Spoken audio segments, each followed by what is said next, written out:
So we got a top round roast today. So it's a 4-pound roast. So what I'm going to do is I'm going to prepare my mirepoix. The mirepoix usually is your celots, carrots, and onions.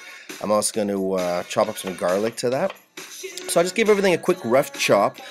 Take the little bits of the end of the garlic off, and we're going to give those a nice big chop. Going to chop them all up.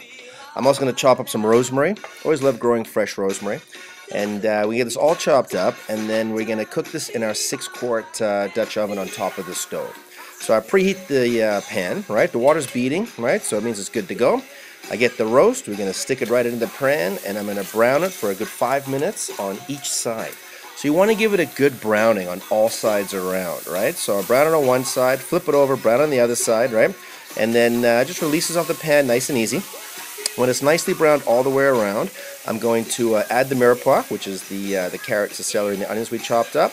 I'm going to take the roast out at this point. Right? The stove is just on just over a medium heat.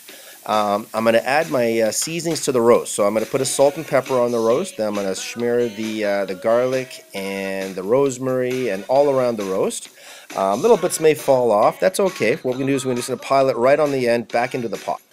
We're going to add our potatoes into the pot as well. So I've got 4 large potatoes. We're going to put the lid on. When the steam comes out and the whistle goes off, the ready temp, we're going to shut the vent, turn it to medium-low heat for about an hour.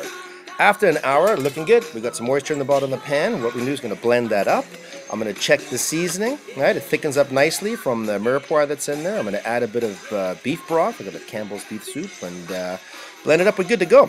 Let the roast rest for a good like 10 minutes before you serve it, so the juices don't leak out.